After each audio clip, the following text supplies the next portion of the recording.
जय Hind dear student. स्वागत है आपके अपने चैनल स्टूडेंट वार में। गाइस, जैसा कि आप सभी साथियों को मालूम है कि यहाँ पे आप लोगों को प्रिपरेशन करवाई जा रही है एएनएम एग्ज़ाम की। तो गाइस, चैनल को लाइक कर ले, सब्सक्राइब कर ले और हाँ, बेल आइकन को जरूर दबा दे ताकि समय समय पे आपको लेटेस्ट अपडेट मिलती रहे। जैसा कि आप सभी साथियों से वादा किया था कि बायोलॉजी की भी मैराथन क्लासेस आपके लिए लगाई जाएगी, तो आपके सामने शानदार टॉपिक के साथ मैराथन क्लास लेके हाजिर है। गाइस, यहाँ पे क्या चर्चा करने वाले हैं हम, तो यहाँ पे आप लोगों का जो है पारिस्थितिक तंत्र, ओके, पारिस्थितिकी तंत्र का टॉपिक लेके हम लोग हाजिर है और यहाँ पे कुछ महत्वपूर्ण क्वेश्चन भी अटेम्प्ट करेंगे जो एग्ज़ाम में पूछे जाते हैं। और ये जो टॉपिक है आपका, ये बहुत ज़्यादा महत्वपूर्ण हो जाता है, पारिस्थितिकी तंत्र, इकोलॉजी। ओके, तो सभी कंफ्यूजन है वो क्लियर करेंगे हम लोग यहाँ पे, और क्या होता है पारिस्थितिकी तंत्र ये भी जानते हैं। चलिए स्टार्ट करते हैं वीडियो गाइस। तो चलिए स्टार्ट करते हैं। तो गाइस, सबसे पहले यहाँ आपको जानना होगा कि आपका जो पारिस्थितिकी तंत्र है वो क्या होता है। ओके, तो डियर स्टूडेंट, आपका पारिस्थितिकी तंत्र वह विज्ञान है जिसके अंतर्गत समस्त जीवों तथा भौतिक पर्यावरण के मध्य उनके अंतर संबंधों का अध्ययन किया जाता है। यहाँ पे आप देखिए, पारिस्थितिकी तंत्र के अंतर्गत क्या किया जाता है, समस्त जीवों और तथा भौतिक पर्यावरण के मध्य उनके अंतर संबंधों का अध्ययन किया जाता है। आपके जो समस्त जीव है आपके ब्रह्मांड में, यूनिवर्स में पाए जाते हैं, आपके पृथ्वी पर, तथा जो भौतिक पर्यावरण, अब यहाँ पे आप लोगों का भौतिक पर्यावरण किसे कह रहा है गाइस, तो वो आपका जो प्रकृति है, प्रकृति में पाए जाने वाले जैसे तापमान, जल, सूर्य ऊर्जा, ये सब आपके भौतिक पर्यावरण के अंतर्गत आते हैं। ओके, इन सबके बीच में जो रिलेशन है, जो अंतर संबंध है, उसको स्टडी करना आपका इकोलॉजी या पारिस्थितिकी तंत्र कहलाता है। देन यहाँ पे आपका जो ओइकोलॉजी शब्द है, ओके, ओइकोलॉजी शब्द का प्रयोग सर्वप्रथम किसने किया था, अर्नेस्ट हैकल ने किया था 1869 में। तो डियर स्टूडेंट, यहाँ पे क्या हुआ फिर, जो हैकेले द्वारा निर्मित ओइकोलॉजी नामावली का विन्यास है वो ग्रीक भाषा के दो शब्दों से मिलकर बना है। ये जो शब्द है उनके बारे में जानेंगे हम लोग। ओके, तो आपका जो ओइकोलॉजी होता है वो दो शब्दों में डिवाइड है, वो भी कौन से, ग्रीक भाषा के। अब ये कौन कौन से ग्रीक भाषा के दो शब्दों से मिलकर बना है आपका, तो देखिए, ओइकोस, ओइकोस का मतलब होता है आपका रहने का स्थान, ओके, तथा लोगोस का मतलब होता है अध्ययन। इसका मतलब आपको क्लियर हो रहा होगा गाइस, आपका पारिस्थितिकी तंत्र क्या है, रहने का स्थान है जिस पर हम रहते हैं, ओके, और जहाँ पे पूरी प्रोसेस होती है जीवन की, ओके, उसे पारिस्थितिकी तंत्र कहते हैं। आगे चलकर ये जो आपका ओइकोलॉजी शब्द है वो इकोलॉजी में कन्वर्ट हो गया। अब आप लोगों को एग्जाम में पूछेगा कि इकोलॉजी शब्द का प्रयोग सर्वप्रथम किसने किया था, तो आपको ध्यान में रखना है एजी टेंसले ने किया था। किसने, एजी टेंसले ने। ये नाम आप लोग याद रख लोगे, एजी टेंसले। ओके, इन्होंने इकोलॉजी शब्द का सर्वप्रथम प्रयोग किया था। आगे बढ़ते हैं गाइस। वर्तमान समय में पारिस्थितिकी की संकल्पना को व्यापक रूप में दिया गया है। अब पारिस्थितिकी के अंतर्गत न केवल पौधे एवं जंतुओं तथा उनके पर्यावरण के बीच अंतर संबंधों का ही अध्ययन किया जाता है, वरन मानव समाज और उसके भौतिक पर्यावरण की अंतक्रियाओं का अध्ययन भी किया जाता है। ओके डियर स्टूडेंट, अब हम जो मानव है, समाज है और उसके भौतिक पर्यावरण, उनका भी अध्ययन आपका पारिस्थितिकी तंत्र के अंतर्गत किया जाता है। देखिए गाइस, ये आपके सामने कुछ इमेज दिखा रहा हूँ मैं। ओके, ये इमेज आप लोगों के लिए इम्पोर्टेंट हो जाती है। इस प्रकार से आपका जो है इकोलॉजी यानी पारिस्थितिकी तंत्र वो डिवाइड होता है। यहाँ पे आप लोगों को दिखाई दे रहा होगा किस प्रकार से ये जीव जंतु दिखाई दे रहे आप लोगों को। देन आपके पेड़ पौधे दिखाई दे रहे हैं, और गाइस आपका जैसे जल हो गया, सन हो गया, ओके, ताप हो गया, ऊर्जा हो गया, जल मंडल, स्थल मंडल या वायुमंडल, इन सब का जो है अध्ययन करना आपका पारिस्थितिकी तंत्र कहलाता है। ओके, बढ़ते हैं आगे, सभी इंपॉर्टेंट फैक्ट देखेंगे, जहां पे इंपॉर्टेंट कहा जाएगा उसे आप लोग नोट डाउन कर लोगे। चलिए, अब ये देखिए आप लोगों का जो पारिस्थितिकी तंत्र के जो घटक है वो कितने हैं। तो कंपोनेंट ऑफ इकोसिस्टम, तो इकोसिस्टम को आपके दो भागों में डिवाइड किया गया है। तो डियर स्टूडेंट, कौन कौन से, एक तो जैविक घटक और एक अजैविक घटक, यानी आपके जो पारिस्थितिकी तंत्र है उसमें दो प्रकार के घटक शामिल है। कौन कौन से, एक तो बायोटिक कंपोनेंट और एक अबायोटिक कंपोनेंट, यानी जैविक घटक एवं अजैविक घटक से मिलकर बनता है आपका पारिस्थितिकी तंत्र। ये आप लोगों को नोट डाउन कर लेना है। बढ़ेंगे आगे गाइस, आगे इंपॉर्टेंट क्वेश्चन भी किया जाएगा, आप लोगों को टेंशन नहीं लेना है। जो एग्जाम में पूछे जाते हैं वो क्वेश्चन यहाँ पे करवाए जाएंगे। चलिए, यहाँ पे बात करते हैं जैविक घटक कौन कौन से कहलाते हैं। ओके, देखिए सबसे पहले किसी चीज़ को समझना बहुत जरूरी होता है, देन उसके बाद क्वेश्चन अटेम्प्ट करो तो और ज़्यादा बेनिफिट रहता है। तो डियर स्टूडेंट, यहाँ पे जैविक घटक आपके कौन कौन से कहलाते हैं। जैविक घटक के अंतर्गत उत्पादक, उपभोक्ता तथा अपघटक आते हैं। उत्पादक स्वपोषित होते हैं, इसका मतलब है कि वह अपना भोजन स्वयं बनाते हैं, जो कि साधारणतया क्लोरोफिल युक्त होते हैं। ओके, और अकार्बनिक अजैविक पदार्थों को सूर्य के प्रकाश की उपस्थिति में संचित कर अपना भोजन बनाते हैं। आप समझ ही गए होंगे उत्पादक क्या करते हैं। ओके, देन यहाँ पे स्पष्ट भी कर देते हैं हम लोग।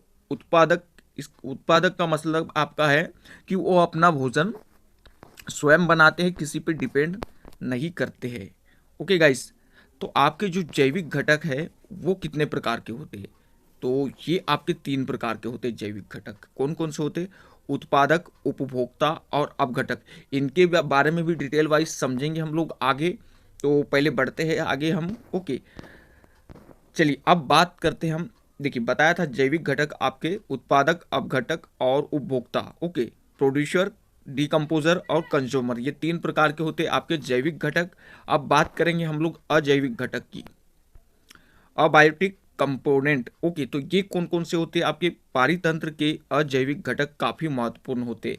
क्यों होते महत्वपूर्ण, क्योंकि ये अजैविक घटकों में आते हैं मृदा, जल, वायु तथा प्रकाश ऊर्जा आदि। अब डियर स्टूडेंट, ये जो है ये आपके लाइफ के लिए बहुत ज्यादा इंपॉर्टेंट हो जाते हैं आपके अबायोटिक कंपोनेंट, मृदा, जल, वायु तथा प्रकाश ऊर्जा आदि। अगर जल ना हो तो जीवन इम्पॉसिबल है।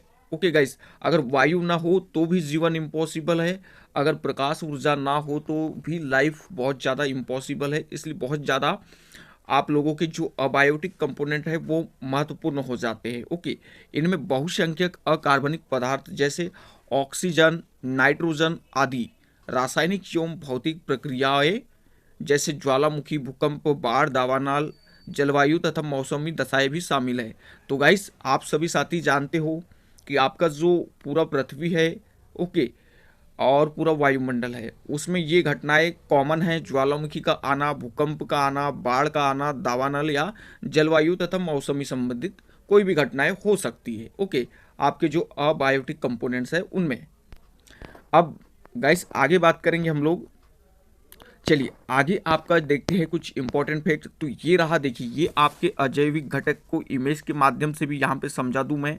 चलिए, ये बहुत ही प्यारी सी इमेज है गाइस। यहाँ पे कुछ अजैविक घटक आपके सामने दिखाई दे रहे हैं, जैसे कि आपका प्रकाश, तापमान, आर्द्रता। ओके, देन आपका सन। ओके, ये आपके सब कैसे है, अजैविक घटक है। आपका जल, वाटर, ओके, आपको दिखाई दे रहा होगा। मौसम तथा जलवायु, ये सब आपके कैसे है, अजैविक घटक है। तो गाइस अब बढ़ेंगे हम लोग आगे। ओके, आगे आपका देखिए आपका जो सॉइल है, मिट्टी, यह भी अजैविक घटक है। ओके, कैसा अजैविक घटक है, ये आप लोगों को ध्यान में रखना है गाइस। अब डिटेल वाइज आपको क्या पढ़ना है तो ये आप लोगों को बता दूं मैं। आपको डिटेल वाइज पढ़ना है उत्पादक। ओके, तो उत्पादक क्या होता है, उत्पादक या स्वपोषी घटक। ओके, तो यहाँ पे सीधे सीधे कह रहा है कि उत्पादक आपके अपना भोजन स्वयं बनाते हैं। क्या करते हैं, सरल अजैविक पदार्थों से अपना भोजन स्वयं बनाते हैं। अब आपके उत्पादक के अंतर्गत कौन कौन आते हैं, तो आपके जो पेड़ पौधे हैं वो आपके उत्पादक के अंतर्गत आते हैं। ये आप लोगों को ध्यान में रखना है। ओके, स्थलीय पारिस्थितिकी तंत्र में उत्पादक प्रायः जड़ युक्त पौधे, साग, झाड़ी तथा वृक्ष, जबकि गहरे जलीय पारिस्थितिकी तंत्र में पादप प्लवक नामक पौधे होते हैं। ओके, ये आप लोगों को ध्यान में रखना है। यानी आप लोगों की जैसे हरी घास है या कोई भी पेड़ पौधे है, ओके, वो आपके उत्पादक कहलाते हैं क्योंकि वो अपना भोजन स्वयं बनाते हैं प्रकाश संश्लेषण की प्रोसेस के द्वारा। देन बात करेंगे हम लोग उपभोक्ता की। ओके, उपभोक्ता कौन होते हैं? जो अपना भोजन स्वयं नहीं बनाते। इतनी भर बातें याद रखना है आपको, जो अपना भोजन स्वयं नहीं बनाते हैं यानी दूसरे पे डिपेंड करते हैं अपने भोजन के लिए। और इनको भी कुछ पार्ट्स में यहाँ पे डिवाइड किया गया है गाइस, देख लीजिए। जैसे प्राथमिक उपभोक्ता। अब प्राथमिक उपभोक्ता में आपके कौन आ जाते? वह उपभोक्ता जो अपने भोजन के लिए किस पे निर्भर रहते? पौधों पर निर्भर रहते। नोट डाउन कीजिए, वह उपभोक्ता जो अपने भोजन के लिए पौधों पर निर्भर रहता है प्राथमिक उपभोक्ता कहलाता है। जैसे चरने वाले पशु बकरी, ओके, चरने वाले पशु बकरी, खरगोश, ऊंट आदि। यानी आप सीधे सीधे ध्यान रखोगे जो शाकाहारी होते हैं। कैसे? जो शाकाहारी होते हैं वो प्राथमिक उपभोक्ता कहलाते हैं। ओके गाइस, घास वगैरह खाते हैं, ओके, ये आपके पेड़ पौधे खाते हैं, पत्तियां खाते हैं, वो आपके आ जाते हैं प्राथमिक उपभोक्ता में। देन बात करेंगे हम लोग, ओके गाइस, चलिए हम लोग द्वितीयक उपभोक्ता की बात करेंगे। ओके, तो गाइस हम लोग बात कर रहे थे द्वितीयक उपभोक्ता की। ओके, तो आप लोगों को द्वितीयक उपभोक्ता के बारे में इंपॉर्टेंट नोट डाउन कर लेना है। आपके जो द्वितीयक उपभोक्ता होते वह उपभोक्ता जो पोषण के लिए शाक भक्षी या अन्य प्राणियों पर निर्भर रहते हैं, जैसे सांप, भेड़िया आदि। तो यहाँ पे आप लोगों को याद रख लेना है, जो आपके द्वितीयक उपभोक्ता है वह मांसाहारी होते हैं। कैसे? मांसाहारी होते हैं गाइस। यानी वो अपना जो भोजन प्राप्त करते हैं वो दूसरे जीव से, दूसरे जीव का मांस खा के प्राप्त करते हैं। ये आप लोगों को ध्यान रखना है। और वह कौन से जीव है? जैसे सांप हो गया या भेड़िया हो गया, ये आप लोगों के आ जाते हैं मांसाहारी में। ओके गाइस, देन बात करेंगे हम अगले तृतीयक उपभोक्ता की। तो तृतीयक उपभोक्ता में आपके कौन आते हैं? शीर्ष मांस भक्षी, यानी सबसे उच्च दर्जे वाले। ओके, इसमें वे उपभोक्ता आते हैं जो प्राथमिक एवं द्वितीयक उपभोक्ता को अपना आहार बनाते हैं। ओके डियर स्टूडेंट्स, जैसे यहाँ पे आप लोगों को याद, ये सर्वाहारी होते हैं। सर्वाहारी यानी सभी का सेवन करने वाले। ओके, सर्वाहारी। अब यहाँ पे सर्वाहारी सभी होते हैं, जैसे आपका मनुष्य भी सर्वाहारी होता है, मांस और ये सब कुछ खाता है आपका मनुष्य भी। तो ये भी आपका तृतीयक उपभोक्ता होता है, मनुष्य भी। ओके, एग्जाम में पूछेगा आपको। देन आपके तृतीय उपभोक्ता के उदाहरण जैसे बाज हो गया। बाज सांप को खाता है, ये आपको मालूम है। और जो आपकी बड़ी शार्क है वो भी मनुष्य को खा जाएगी या किसी का भी मांस खा जाएगी। ओके, देन आपका शेर और बाघ, ये आदि आते हैं आपके सर्वाहारी में और तृतीयक उपभोक्ता में। तो गाइस, यह था आपका जो पारिस्थितिकी तंत्र का इंट्रोडक्शन। यहाँ पे आप लोगों को और कुछ एक चीज के बारे में जानना है जो आपका है अंतिम अपघटक। ओके, या मृतजीवी, डिकम्पोजर और सेप्रोफाइट। ओके, तो यहाँ पे इसके बारे में याद रखना है आपको अपघटक के बारे में। इसमें मुख्यतः बैक्टीरिया और कवक आते हैं। ये पोषण के लिए मृत कार्बनिक पदार्थ या अपपरद पर निर्भर करते हैं। यानी ये आप लोगों की जो अपघटक होते हैं, ये मरे, जैसे मरी हुई आपकी बॉडी हो गया या सड़े गले कोई भी पदार्थ, उनका अपघटन करते, उनका भक्षण करते हैं, यानी उनको खाते हैं। ओके, इस प्रकार इनका भोजन प्राप्त होता है उन्हें मृत पदार्थों से या अवशेषों से प्राप्त होता है। पशुओं के अवशेष हो गया या मनुष्य के अवशेष हो गया, कोई भी मृत शरीर हो गया, उसको अपघटित करते हैं ये लोग अपघटक और अपना भोजन बनाते हैं। ओके डियर स्टूडेंट, यहाँ पे कुछ इमेज के माध्यम से आपको स्पष्ट करना चाहूँगा। देखिए, ये आपका पिरामिड का शानदार है जो आपका, ओके, देखिए बहुत ही शानदार पिक्चर है। अब यहाँ पे समझाना चाहूँगा मैं इस पिक्चर के माध्यम से आपको। ओके, चलिए, बहुत ही प्यारी सी इमेज। यहाँ पे देखिए उत्पादक। ओके, ये पहला वाला जो है आपका उत्पादक है, यानी आपके जो पेड़ पौधे हैं, हरी घास, पेड़ पौधे, ये आपके प्राथमिक उपभोक्ता में आ जाते हैं। ये आपके कैसे होते हैं? अपना भोजन स्वयं बनाते हैं। ओके, बात करेंगे आपका उपभोक्ता की। तो प्राथमिक उपभोक्ता आपका क्या होता है गाइस? तो ये आपका होता है जो अपना भोजन स्वयं नहीं बनाता, दूसरे पे निर्भर करता है और शाकाहारी होता है, यानी ये हरी घास खाता है। ओके, जैसे खरगोश हो गया, हिरन हो गया, बकरी हो गया। देन बात करेंगे हम द्वितीयक उपभोक्ता की।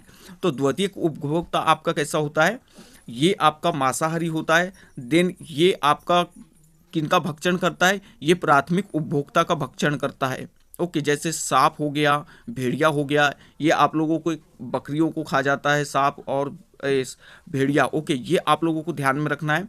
तो बात करेंगे आगे तृतीयक उपभोक्ता की। ओके, तो आपका जो द्वितीयक उपभोक्ता है ये मांसाहारी होता है, ये आप लोगों को ध्यान रखना है। और बात करेंगे हम लोग तृतीयक उपभोक्ता की। तो ये आप लोगों का कैसा होता है, सर्वाहारी होता है। कैसा होता है, सर्वाहारी होता है। ये आप लोगों के जो प्राथमिक और द्वितीयक उपभोक्ता है इन दोनों का भक्षण कर लेता है। ओके, खा लेता है। जैसे आपको बताऊंगा मैं, आपका बाज तृतीयक उपभोक्ता है। मनुष्य भी आपका तृतीयक उपभोक्ता, ये मांसाहारी और शाकाहारी दोनों हैं। ओके, देन बात करेंगे हम लोग आपके अपघटक की। तो अपघटक क्या करता है, आपका इन सब को, ओके, आपके द्वितीयक उपभोक्ता, तृतीयक उपभोक्ता हो या प्राथमिक उपभोक्ता हो या पेड़ पौधे हो, ओके, इनके अवशेषों से ये जो उनके अवशेष होते हैं या मृत पदार्थ, उनको ये अपघटित कर लेते हैं आपके अपघटक या डिकम्पोजर। तो ये आप लोगों को ध्यान में रखना है। ओके गाइस, बढ़ते हैं आगे। ओके, तो आगे गाइस हम बात करेंगे कुछ आपके इम्पोर्टेंट क्वेश्चन के बारे में जो आपको एग्जाम में पूछा जाता है। ओके, तो चलिए स्टार्ट करते हैं। आपका पहला क्वेश्चन गाइस बहुत ही शानदार है और बहुत ही जानदार। चलिए, भूमि अपरदन की रोकथाम संभव है। आपको अगर इमेज स्पष्ट ना दिखाई दे तो ध्यानपूर्वक हमारे आंसर को सुनिए। ओके, भूमि अपरदन की रोकथाम संभव है। तो आप लोगों को ध्यान में रखना है, आपका जो भूमि अपरदन की रोकथाम है वो आपके पुनः वन रोपण से संभव है। ओके, यानी पुनः वृक्षारोपण करके। ओके गाइस, बढ़ेंगे अगले क्वेश्चन की ओर। अगला क्वेश्चन आपका क्या है गाइस, तो अगला क्वेश्चन है सूर्य के प्रकाश से पराबैंगनी विकिरण के क्रिया से क्या उत्पन्न होता है, कार्बन मोनोऑक्साइड, ओजोन या सल्फर डाइऑक्साइड या फ्लोराइड्स। तो डियर स्टूडेंट, आप लोगों को ध्यान में रखना है, आपका जो अल्ट्रावायलेट किरणें होती है, जो सूर्य की किरणें, उससे आपका क्या प्राप्त होता है, ओजोन यानी O3 प्राप्त होता है। काफ़ी डिटेल में आप लोगों को ओजोन के बारे में बता दिया भी गया है, ये आप लोगों को ध्यान में रखना है। ओके, यहाँ पे हम लोग ज़्यादा स्पष्ट चर्चा नहीं करेंगे, खाली इंपॉर्टेंट क्वेश्चन देखेंगे। ओके गाइस, चलिए, वन पारिस्थितिक तंत्र में हरे पौधे होते हैं। वन पारिस्थितिकी तंत्र में हरे पौधे होते हैं। तो आप लोगों को बताया था गाइस, आपके जो हरे पौधे हैं वो आपके क्या कहलाते हैं, मूल उत्पादक यानी प्राइमरी प्रोड्यूसर कहलाते हैं। ये आप लोगों को ध्यान में रखना है। ओके, और आपके जो प्राइमरी प्रोड्यूसर होते हैं वे आपके हरे पौधे होते हैं, आप लोगों को बताया था मैंने। ओके, अपना भोजन स्वयं बनाते हैं, ये भी आप लोगों को बताया था मैंने। और वैसे उपभोक्ता जो उत्पादक से सीधे भोजन प्राप्त करते हैं, वैसे उपभोक्ता जो उत्पादक से सीधे भोजन प्राप्त करते वो आपके मूल या प्राथमिक उपभोक्ता कहलाते, जैसे घास खाने वाले जानवर, बकरी, खरगोश, गाय, हिरन आदि। ओके, बढ़ेंगे गाइस अगले क्वेश्चन की ओर। अगला क्वेश्चन आपका है 4 नंबर का। ओके, 4 नंबर का क्वेश्चन आपका जीवों तथा वातावरण के पारस्परिक संबंधों का अध्ययन कहलाता है। जीवों तथा वातावरण के पारस्परिक संबंधों का अध्ययन करना कहलाता है आपका इकोलॉजी। ओके, तो ये आप लोगों को ध्यान में रखना है, आपका इकोलॉजी कहलाता है। ओके, अब बढ़ेंगे गाइस अगले क्वेश्चन की ओर। अगला क्वेश्चन आपका देखते हैं हम लोग। अगला क्वेश्चन आपका है 5वें नंबर का। 5वें नंबर का क्वेश्चन है, वायुमंडल में कार्बन डाइऑक्साइड की मात्रा है लगभग 0.03%। आप लोगों को ध्यान में रखना है 0.03% होती है। ओके,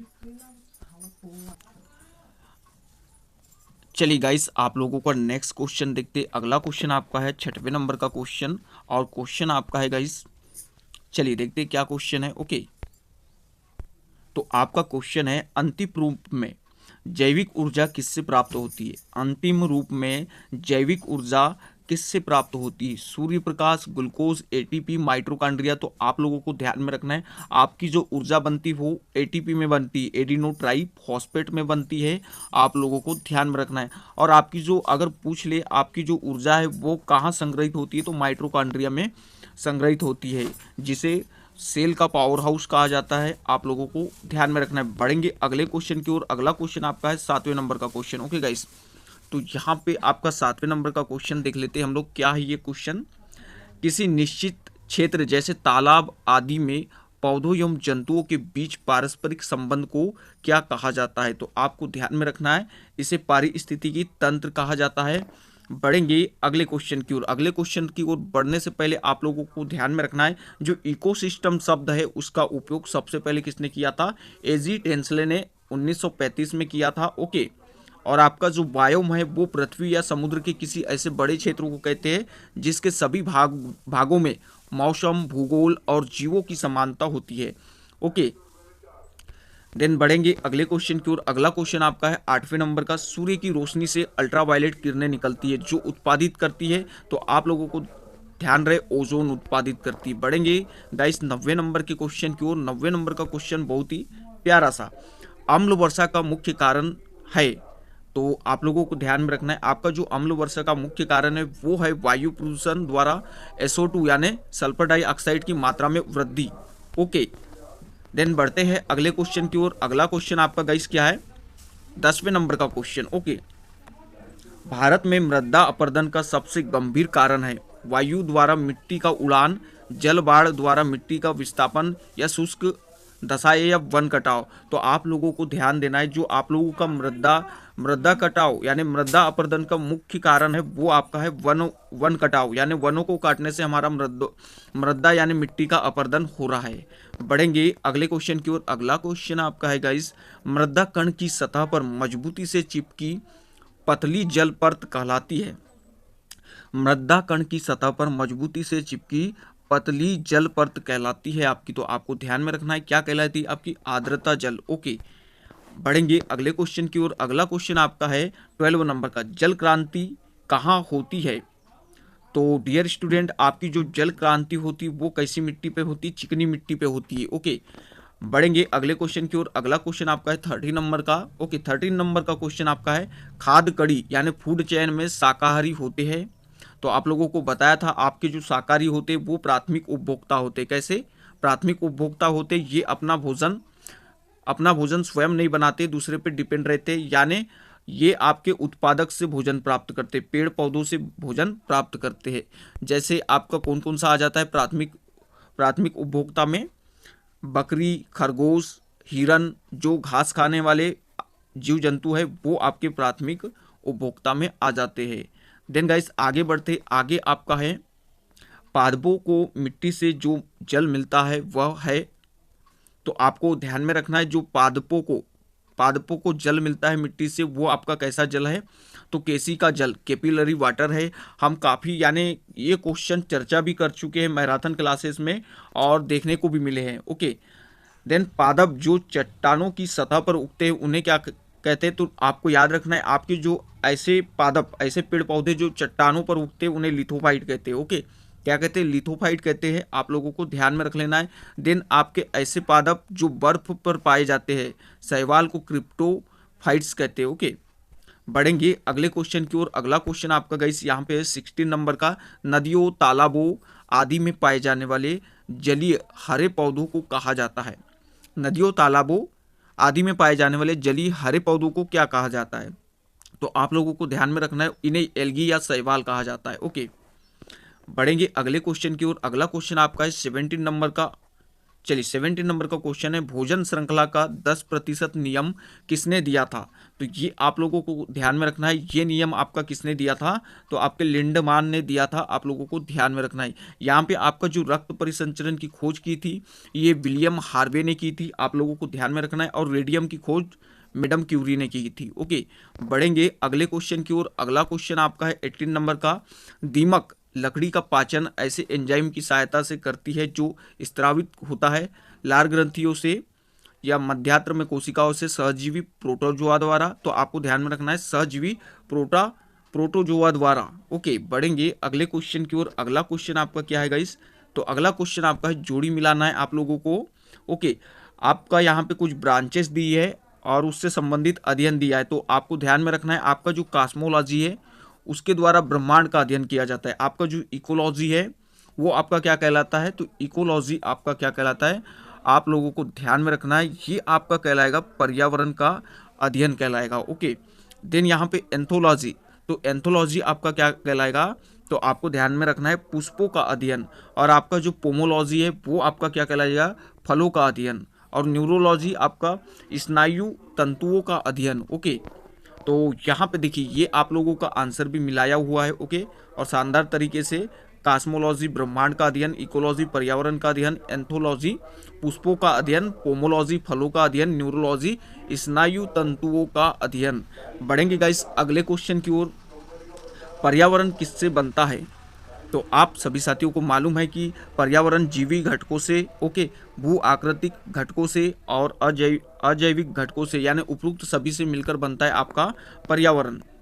बढ़ेंगे आपके 21 नंबर के क्वेश्चन की ओर। निम्न में से कौन सा सबसे अधिक स्थिर पारितंत्र है, तो आप लोगों को ध्यान में रखना है सबसे अधिक स्थिर पारितंत्र आपका होता है महासागर। ओके, बढ़ेंगे गाइस अगली क्वेश्चन की ओर। अगला क्वेश्चन आपका है 22 नंबर का क्वेश्चन। ओके, निम्नलिखित वृक्षों में कौन पारिस्थितिकी मित्र नहीं है, तो डियर स्टूडेंट यहाँ पे आप लोगों को ध्यान में रखना है आपका जो यूकेलिप्टस होता है वो पारिस्थितिकी मित्र नहीं है, क्योंकि इसे पर्यावरण का आतंकवादी पौधा कहा जाता है। यह अधिक जल का अवशोषण करता है। सबसे बड़ा, अगर आपको पूछे सबसे बड़ा एंजियोस्पर्म यानी सबसे बड़ा आवृतबीजी पादप कौन सा है, तो यूकेलिप्टस को ही कहा जाता है। ओके, बढ़ेंगे अगले क्वेश्चन की ओर। अगला क्वेश्चन आपका है 23 नंबर का। क्या क्वेश्चन है आपका, निम्न में से कौन सा किसी पारिस्थितिकी तंत्र में एक दिशीय प्रभाव दर्शाता है, तो आपको ध्यान में रखना है आपकी जो ऊर्जा है वो एक दिशीय प्रभाव को दर्शाती है। बढ़ेंगे अगले क्वेश्चन की ओर। अगला क्वेश्चन आपका क्या है गाइस, ह्यूमस किस प्रकार का है, ह्यूमस किस का एक प्रकार है, चट्टानों पर दिखने वाली फॉसिल, मृदा में क्षयमान जैव, मृदा में प्रयुक्त उर्वरक, पादपों में पाई जाने वाली विशेष वृद्धि। तो यहाँ पे आप लोगों को ध्यान में रखना है ये आपकी मृदा में क्षयमान ह्यूमस कहा जाता है, मृदा में क्षयमान जैव को आपका ह्यूमस कहा जाता है। बढ़ेंगे अगले क्वेश्चन की ओर। अगला क्वेश्चन आपका है 25 नंबर का। ओके, अब 25 नंबर का क्वेश्चन आपका है, कुछ सूक्ष्म जीवों की सहायता से वायुमंडल में पोषक तत्वों का पुनः चक्रण होता है, इन सूक्ष्म जीवों को क्या कहते हैं, तो ये आपके अपघटक कहलाते हैं। ओके, अपघटक की सहायता से वायुमंडल में पोषक तत्वों का पुनः चक्रण होता है। वैसे जीव जो अपना भोजन स्वयं बनाते उत्पादक कहलाते, हरे पेड़ पौधे।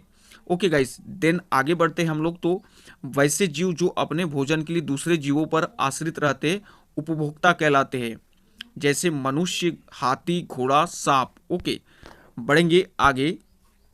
आगे आपका है जीवमंडल सुरक्षित क्षेत्र का उद्देश्य है, तो यहाँ पे आप लोगों को वन्य उत्पाद पर प्रयोग और विकास, कृषि उत्पाद पर प्रयोग और विकास, वन्य भूमि के वनस्पति जात और प्राणी जात का परिरक्षण, तो ये आपका उपयुक्त सभी आ जाएगा। बढ़ेंगे अगले क्वेश्चन की ओर। अगला क्वेश्चन आपका है 27 का। जैव व मात्रा का पिरामिड किस पारिस्थितिकी तंत्र में उल्टा होता है, बहुत ही शानदार क्वेश्चन और ये बार बार एग्जाम में पूछा जाता है, तो आपको हमेशा याद रखना है आपका जो तालाब है उसका पिरामिड कैसा होता है, उल्टा होता है। ओके गाइस, देन आपका जो घास है, घास स्थल, उसका पारिस्थितिकी तंत्र सीधा होता है, यानी पिरामिड उसका सीधा होता है, घास का सीधा होता है और तालाब का उल्टा होता है पिरामिड। ये आप लोग नोट डाउन कर लोगे। ओके, देन गाइस बढ़ेंगे यहाँ पे। विश्व का सबसे अधिक तेजी से उड़ने वाला जल पादप है, तो आप लोगों को ध्यान में रखना ये जल पादप आपका है जल हायासिंथ। ओके, जल हायासिंथ है आपका, जिसे जलकुंभी कहा जाता है। ओके, विश्व में सबसे तेजी से उड़ने वाला पादप, बढ़ने वाला पादप सॉरी है ना, ये आपका बढ़ने वाला पादप है। बढ़ेंगे आगे। आगे आपका है जो यूट्रिकुलेरिया कीड़भक्षी पौधा है, इन्हें ब्लेडरवर्ट भी कहा जाता है। ओके, देन आगे आपका देखते हैं अगला क्वेश्चन। अगला क्वेश्चन आपका है 29 नंबर का। ताल पारिस्थितिकी तंत्र की स्थिरता निर्भर करती है, ताल पारिस्थितिकी तंत्र की स्थिरता निर्भर करती है सूक्ष्म जीवों और मछलियों पर, सूक्ष्म जीवों और प्राणी प्लवकों पर, या मछलियों और सरीसृपों पर, या उत्पादों को और उपभोक्ता पर। तो आपको ध्यान में रखना है आपका जो ताल पारिस्थितिकी तंत्र है उसकी स्थिरता निर्भर करती है किस पे, उत्पादक को एवं उपभोक्ता पर, ओके, कोई भी पारिस्थितिकी तंत्र उत्पादक एवं उपभोक्ता पर आधारित होता है। ये आप लोगों को नोट डाउन कर लेना है। अब बढ़ते हैं अगले क्वेश्चन की ओर। अगला क्वेश्चन आपका है, अफीम एक पौधे की उपज है जो निम्नलिखित में से किससे प्राप्त होती है। तो आपको ध्यान में रखना है, जो आपका अफीम है वो किससे प्राप्त होता है, फूल, ओके, फूल से प्राप्त होता है। देन यहाँ पे इंपॉर्टेंट और नोट डाउन कर लोगे आप, ओके, इंपॉर्टेंट क्या है, तो यहाँ पे आपका डहालिया की जो जड़ से इंसुलिन की दवा बनाई जाती है, किसके, डहालिया नाम का पादप या पौधा, उसकी जड़ से इंसुलिन की दवा बनाई जाती है। देन यहाँ पे इंपॉर्टेंट, सिनकोना नामक वृक्ष की छाल से क्विनोन दवा बनाई जाती है। कौन सी दवा, क्विनोन नाम की दवा बनाई जाती है, जिसका उपयोग मलेरिया के उपचार में किया जाता है। ओके, बढ़ेंगे अगले क्वेश्चन की ओर। अगला क्वेश्चन यहाँ पे 31 नंबर का है। ये जो आपकी इमेज है काफ़ी क्लियर नहीं दिखाई दे रही है, इसलिए आप लोग ध्यानपूर्वक सुन के क्वेश्चन नोट डाउन कर लोगे। खाद्य श्रृंखला किसमें पाई जाती है, ये आपका क्वेश्चन है। समुद्री पारितंत्र, सरोवर पारितंत्र या वन पारितंत्र या उपयुक्त सभी। तो आपको ध्यान में रखना है, आपकी जो खाद्य श्रृंखला है ये इन सभी में पाई जाती है। बढ़ेंगे अगले क्वेश्चन की ओर। अगला क्वेश्चन आपका है, यदि पृथ्वी पर पाई जाने वाली वनस्पतियां समाप्त हो जाए तो किस गैस की कमी होगी। तो आपको ध्यान में रखना है, आपको ऑक्सीजन गैस की कमी होगी, क्योंकि पेड़ पौधे समाप्त हो जाएंगे और पेड़ पौधों से हमें ऑक्सीजन प्राप्त होती है, जो कि हमारे जीवन के लिए बहुत ज़्यादा महत्वपूर्ण है। बढ़ेंगे अगले क्वेश्चन की ओर। पारिस्थितिकी तंत्र में तत्वों के चक्रण को क्या कहते हैं। पारिस्थितिकी तंत्र में तत्वों के चक्रण को क्या कहते हैं। तो आपको ध्यान में रखना है, तत्वों के चक्रण को क्या कहा जाता है, जैव भू रासायनिक चक्र। ओके, बढ़ेंगे अगले क्वेश्चन की ओर। अगला क्वेश्चन आपका है, निम्नलिखित में से कौन सा जोड़ा सही नहीं है। द्वितीयक उपभोक्ता घास, अपघटक बैक्टीरिया, उत्पादक हिरन, प्राथमिक उपभोक्ता तेंदुआ। तो यहाँ पे आप लोगों को ध्यान में देना है, आपका जो उत्पादक है वो गलत है।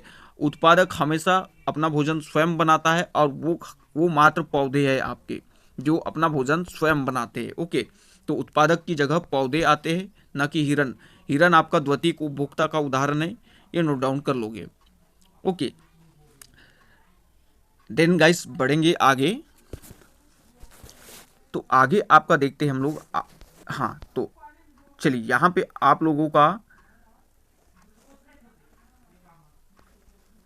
ओके, एक बार कंफर्म कर लेते हैं। ओके गाइस, हाँ, तो अब घटक, oh oh okay okay okay guys, question पढ़ने में हमसे मिस्टेक हो गई।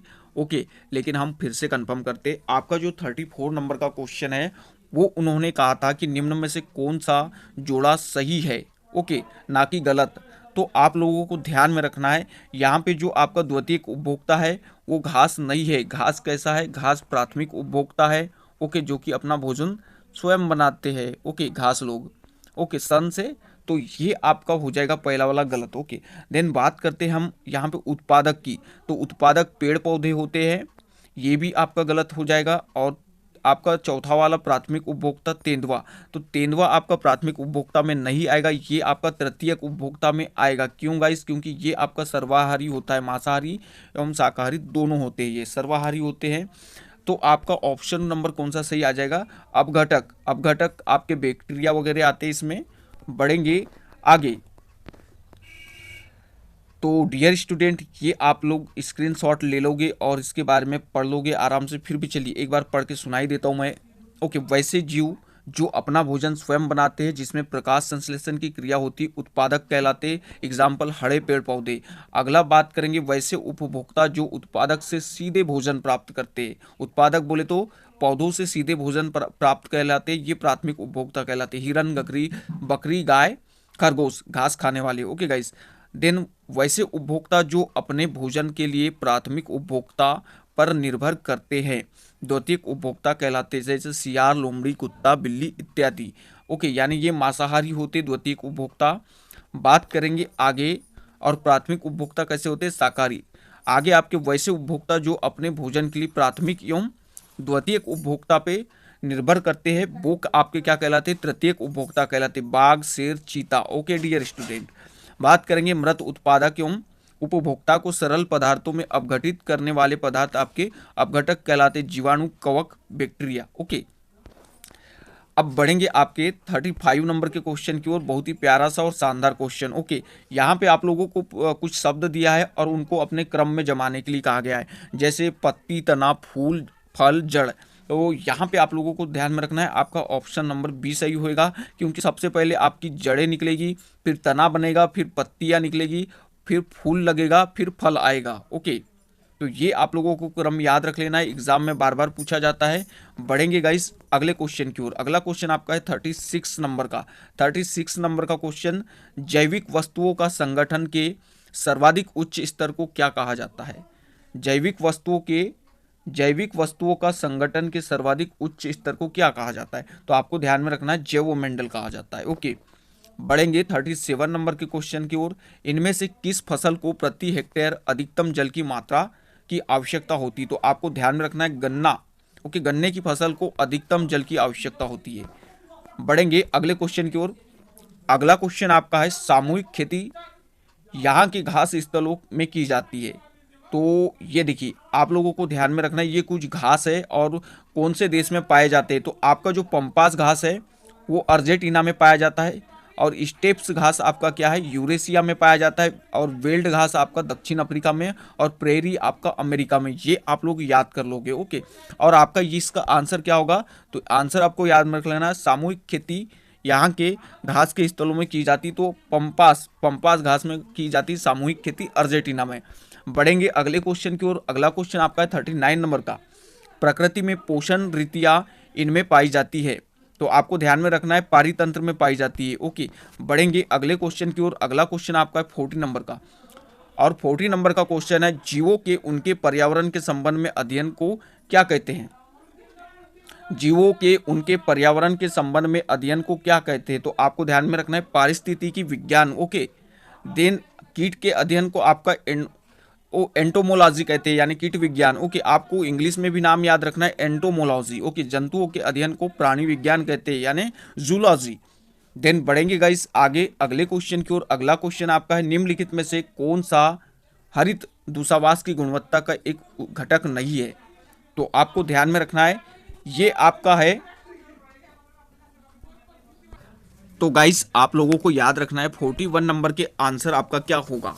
तो ये आपका आंसर क्या होगा, छत पर सौर पैनलों का संस्थापन। ओके, ये आपका हरित दूतावास की गुणवत्ता का एक घटक नहीं है। ओके, बढ़ेंगे अगले क्वेश्चन की ओर। अगला क्वेश्चन आपका क्या है गाइस? तो अगला क्वेश्चन आपका 42 नंबर का है, पौधे की विशिष्ट रूप में विकास को प्रभावित करने वाली स्थितियों का नाम बताइए। जलवायु स्थितियां, मृदा स्थितियां, पर्यावरण स्थितियां, या सामाजिक स्थितियां। क्या पूछा है आपको? पौधे की विशिष्ट रूप में विकास को प्रभावित करने वाली स्थितियों का नाम बताइए। मृदा स्थितियां, सामाजिक स्थितियां, पर्यावरण स्थितियां, या जलवायु स्थितियां। तो इसका सही उत्तर आप लोगों को क्या याद रखना है गाइस? आपको ये रखना है आपका सामाजिक स्थितियां। ओके, बढ़ेंगे अगले क्वेश्चन की ओर। अगला क्वेश्चन आपका है 44 नंबर का, किसी सुनिश्चित क्षेत्र में संपूर्ण अन्योन्य क्रिया करते प्राणी और पादप कहलाते हैं। तो ये आपके कहलाते हैं जीवोम या बायोम। ओके, बढ़ेंगे अगले क्वेश्चन की ओर। अगला क्वेश्चन आपका है, किस जैविक प्रक्रियाओं में वायु जीव और अवायु जीव दोनों ही कार्बनिक पदार्थ को अवक्रमित करते हैं? तो ये आपका कहलाता है कंपोस्टीकरण। ओके, बढ़ेंगे अगले क्वेश्चन की ओर। अगला क्वेश्चन आपका है, जीवाणुओं का समूह जो मृदा उर्वरता को कम करता है वह है? तो आपको बताना है, वो आपका है विनाइट्री कारक। ओके, जो जीवाणुओं का एक समूह है जो आपकी भूमि होती है, मृदा, उसकी उर्वरता को कम करता है, यानी उसके उत्पादन शक्ति को घटाता है। तो ये आपका है विनाइट्रीकरण। ओके, बढ़ेंगे अगले क्वेश्चन की ओर। अगला क्वेश्चन आपका है, प्राणी विज्ञान की शाखा का नाम जिसमें पशु व्यवहार का वैज्ञानिक अध्ययन किया जाता है। तो ये आपको ध्यान में रखना है, पारिस्थितिकी। ओके, बढ़ेंगे अगले क्वेश्चन की ओर। अगला क्वेश्चन आपका है, चलिए, तो अगला क्वेश्चन आपका है गाइस, पारिस्थितिकी तंत्र की संकल्पना को किसने परिभाषित किया था? तो आपको ध्यान में रखना है, आर्थर ट्रांसले ने। ओके, यानी एजी टेंसले जिसको कहते हैं, आर्थर ट्रांसले ने। ओके, बढ़ेंगे अगले क्वेश्चन की ओर। अगला क्वेश्चन आपका क्या है गाइस? तो अगला क्वेश्चन आपका है, चलिए, 49 नंबर का जैव प्रौद्योगिकी का तात्पर्य है बैक्टीरिया की तकनीकी अध्ययन, शरीर में रसायनों की तकनीकी का अध्ययन। तो इसका सही उत्तर हो जाएगा आपका औद्योगिकी प्रक्रियाओं में सजीवों का उपयोग कहलाता है आपका जैव प्रौद्योगिकी। बढ़ेंगे अगले क्वेश्चन की ओर। अगला क्वेश्चन आपका है 50 नंबर का, जीवों और पर्यावरण के बीच की अन्योन्य क्रिया के वैज्ञानिक विश्लेषण और अध्ययन को कहा जाता है। तो ये आपका पारिस्थितिकी तंत्र कहा जाता है। बढ़ेंगे आगे। आगे आपका है अगला क्वेश्चन, विज्ञान की एक शाखा जो जीवन या पृथ्वी से परे मौजूद जीवन की संभावनाओं से संबंधित है उसको क्या कहा जाता है। तो आपको ध्यान में रखना है एक्सोबायोलॉजी। ओके, क्या एक्सोबायोलॉजी आपको ध्यान में रखना है। आपको सीधे क्वेश्चन में पूछा है कि जो विज्ञान की एक ऐसी शाखा है जो जीवन या पृथ्वी से परे है, जीवन या पृथ्वी से परे है, ओके, जीवन की संभावनाओं से संबंधित नहीं है ये, उसको क्या कहा जाता है। तो वो आपकी हो जाती है एक्सोबायोलॉजी, क्योंकि बायोलॉजी का मतलब तो जीवन होता है और एक्सोबायोलॉजी मतलब वहाँ जहाँ पे कोई जीव नहीं पाया जाता और कोई जीवन नहीं। बढ़ेंगे अगले क्वेश्चन की ओर। अगला क्वेश्चन आपका क्या है गाइस, तो अगला क्वेश्चन आपका है 52 नंबर का क्वेश्चन। ओके, 52 नंबर का क्वेश्चन क्या है आपका, हमारे वातावरण में कितने प्रतिशत नाइट्रोजन पाई जाती है। तो 78% पाई जाती है। ओके, और आपका जो ऑक्सीजन है वो 21% पाया जाता है और कार्बन आपका 0.03% है। और आपका वायुमंडल में CO2 की मात्रा में वृद्धि हो रही है जिसके कारण आपका ग्लोबल वार्मिंग की घटना भी होती है और ग्रीन हाउस गैस भी। ओके, और आपका जो ठोस CO2 है, शुष्क बर्फ कहते हैं, यानी ड्राई आइस कहते हैं आपके ठोस कार्बन डाइऑक्साइड को। बढ़ेंगे अगले क्वेश्चन की ओर। अगला क्वेश्चन आपका है, नक्शे के अध्ययन को क्या कहा जाता है।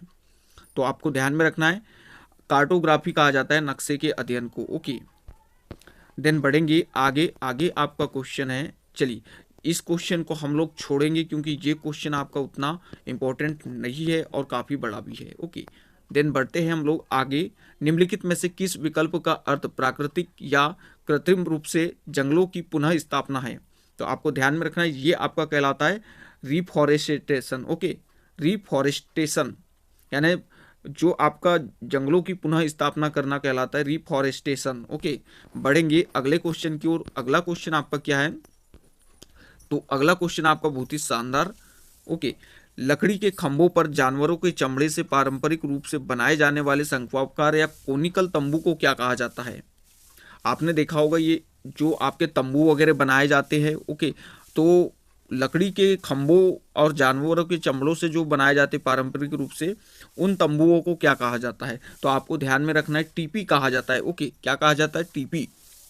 तो ऐसे बढ़ेंगे ये जो टीपी है, टीपी तंबू, ये रेड इंडियनों द्वारा निर्मित तंबू का आवास है। और रेड इंडियन कहाँ पाए जाते हैं, तो अमेरिका में पाए जाते हैं। ओके, बढ़ेंगे अगले क्वेश्चन की ओर। अगला क्वेश्चन आपका क्या है, चलिए यहाँ पे अगला क्वेश्चन 57 नंबर का क्वेश्चन, भारतीय पुरातत्व पर्यवेक्षण का गठन किसने किया था। तो आपको ध्यान में रखना है अलेक्जेंडर कनिंघम ने किया था और 1861 में किया था। ओके, बढ़ेंगे गाइस अगले क्वेश्चन की ओर। अगला क्वेश्चन आपका क्या है, निम्नलिखित में से क्या विश्वव्यापी पर्यावरण की दुर्दशा का कारण नहीं है। जैव विविधता की हानि, वायुमंडल में कार्बन डाइऑक्साइड के जमाव में बढ़ोतरी, अल्ट्रावायलेट विकिरण से संपर्क या कचरा पर भराव क्षेत्र। तो इसमें से क्या संबंधित नहीं है, आप लोगों को ध्यान में रखना है। ओके डियर स्टूडेंट, तो इसका आंसर आप लोगों को बता दूं। चलिए यहां पे आप लोगों को एक बार फिर से क्वेश्चन पढ़ के सुना देता हूं। निम्नलिखित में से क्या विश्वव्यापी पर्यावरण की दुर्दशा का कारण नहीं है। तो आपका जो बायोडाइवर्सिटी की हानि है, वायुमंडल में कार्बन डाइऑक्साइड के जमाव में बढ़ोतरी है, या कचरा भराव के क्षेत्र है। तो ये सभी आपके कैसे है, पर्यावरण की दुर्दशा वाला यानी साधन है। यानी अगर आप ज़्यादा कचरा भराव करते हो तो इससे आपका प्रदूषण फैलेगा, पर्यावरण बिगड़ेगा। देन जैव विविधता की हानि की बात कर ले तो ये भी आपका पर्यावरण के लिए एक प्रकार से हानिकारक है। और कार्बन डाइऑक्साइड की ज़्यादा मात्रा भी पर्यावरण के लिए हानिकारक है। लेकिन आपका जो अल्ट्रावायलेट विकिरण से संपर्क है वो हानिकारक नहीं है। ओके, ये आप लोगों को नोट डाउन कर लेना है। बढ़ेंगे अगले क्वेश्चन की ओर। अगला क्वेश्चन आपका है, चलिए 59 नंबर का क्वेश्चन। ओके, तो ये आपका है एक्वेरियम एक ऐसा पात्र है जिसमें जीवित मछलियों और जलीय पौधों को रखा जाता है। निम्न में से क्या एक्वेरियम विषय में सही नहीं है। तो आप लोगों को ध्यान में रखना है आपका जो एक्वेरियम है यह मनुष्य के द्वारा निर्मित पारिस्थितिकी तंत्र है। ओके, बढ़ेंगे अगले क्वेश्चन की ओर। अगला क्वेश्चन आपका क्या है गाइस, तो यहाँ पे ध्यान में रखना है निम्नलिखित में से खाद्य श्रृंखला का दूसरा पौष्टिक स्तर क्या है? घास, चूहा, सांप, चील। तो आपको ध्यान में रखना है चूहा आपका कैसा है, खाद्य श्रृंखला का दूसरा पौष्टिक स्तर है आपका चूहा। ओके, बढ़ेंगे अगले क्वेश्चन की ओर। अगला क्वेश्चन आपका है मृदा के अध्ययन का उल्लेख करने के लिए प्रयुक्त शब्द है। तो आपको ध्यान में रखना है जो मृदा विज्ञान है यानी भूमि का अध्ययन करना क्या कहलाता है? पेडोलॉजी, यानी भूमि विज्ञान कहलाता है, पेडोलॉजी कहलाता है। ये आप लोगों को ध्यान रखना है, एग्जाम में पूछेगा आप लोगों को। देन बढ़ेंगे अगले क्वेश्चन की ओर। अगला क्वेश्चन आपका किस युग के दौरान डायनासोर फले फूले है? तो ये आपका युग था जब डायनासोर पाए जाते थे, वो आपका मेसोजाइक एरा युग था। ओके, बढ़ेंगे अगले क्वेश्चन की ओर। अगला क्वेश्चन आपका है 63 नंबर का, काफी धूमिल यहाँ पे इमेज आई है। पौधों में पाया जाने वाला नीला, बैंगनी या लाल फ्लावोनाइड वर्णक किसकी उपस्थिति के कारण होता है? तो आपको ध्यान में रखना है एंथोसाइनिन की उपस्थिति के कारण होता है। बढ़ेंगे अगले क्वेश्चन की ओर। अगला क्वेश्चन आपका है पौधों के मामले में मिट्टी से सोखा गया नाइट्रेट क्या है? तो आपको ध्यान में रखना है ये आपका मुक्त नाइट्रोजन में परिवर्तित हो जाता है। ओके, बढ़ेंगे अगले क्वेश्चन की ओर। अगला क्वेश्चन आपका है दी गई श्रृंखला से अलग प्राणी का चयन करें। कछुआ, मेंढक, केकड़ा, मछली। तो आपको ध्यान में रखना है ये अलग प्राणी आपका मछली है। ओके, मछली को छोड़कर अन्य सभी जल और थल दोनों पर रहने वाले जीव है। मछली ओनली जल पर रहती है, बाकी ये दोनों जल और थल दोनों पर रह सकते हैं। बढ़ेंगे अगले क्वेश्चन की ओर। अगला क्वेश्चन आपका है फसल के पौधों के वे समूह जो वानस्पतिक पद्धति से उपजते हैं। तो ये आप लोगों को ध्यान में रखना है, इसका ऑप्शन होगा बी सही, गन्ना, आलू और केला। पौधों यानी फसल के पौधों के वे समूह जो वानस्पतिक पद्धति से उपजते हैं, गन्ना, आलू और केला। बढ़ेंगे अगले क्वेश्चन की ओर। अगला क्वेश्चन आपका है दी गई श्रृंखला से अलग प्राणी का चयन करें। ये आप लोगों का क्वेश्चन हम कर चुके हैं। ओके, देन यहाँ पे आपका एक क्वेश्चन फिर से आया है which of the following animals is warm blooded. Okay, तो आपको बताना है कि ऐसा कौन सा जंतु है जिसका खून गर्म होता है। ओके, क्वेश्चन एक बार फिर से पढ़ दूं, which of the following animals is warm blooded. ऐसा जंतु जिसका खून गर्म पाया जाता है, फिश या क्रोकोडाइल या टोड या पिजन। तो आपको बताना है ये आपका पाया जाता है कबूतर, पिजन इज वार्म ब्लडेड, कबूतर का खून गर्म पाया जाता है। ओके, बढ़ेंगे अगले क्वेश्चन की ओर। अगला क्वेश्चन आपका है रेगिस्तानी पौधों की बाह्य त्वचा पर मोम जैसे पदार्थ की परत पाई जाती है, यह पदार्थ है, यह आपका क्यूटिन है। ओके, बढ़ेंगे अगले क्वेश्चन की ओर। अगला क्वेश्चन आपका है 70 नंबर का, खालिस्तान वर्ग के प्राणियों का रक्त गर्म पाया जाता है। तो डियर स्टूडेंट आपको ध्यान में रखना है पक्षी वर्ग। ओके, पक्षी वर्ग जो है उसका खून गर्म पाया जाता है और पक्षियों के अध्ययन को ऑर्निथोलॉजी कहा जाता है। ये भी नोट डाउन कर लोगे। पक्षी वर्ग के हृदय 4 वेशमी होते हैं, यानी 4 कक्ष पाए जाते हैं पक्षियों के हृदय में, यानी 4 कोष्ठ में बटा होता है, 2 आलिन 2 निलय में। ओके, बढ़ेंगे आगे आपका है 71 नंबर का, खालिस्तान अल्ट्रासाउंड उत्पन्न करके गेम खेलते हैं। तो आपको ध्यान में रखना है ये आपका है चूहे। ओके, बढ़ेंगे अगले क्वेश्चन की ओर। चलिए, तो यह थे आज के शानदार क्वेश्चन। और गाइस, आप लोगों को वीडियो पसंद आया हो तो अधिक से अधिक लाइक कीजिए और चैनल को सब्सक्राइब कीजिए और बेल आइकन को जरूर दबा दें ताकि समय समय पे आपको नोटिफिकेशन मिलता रहे। थैंक यू गाइस, पुनः स्वागत है आपके अपने चैनल स्टूडेंट वार में।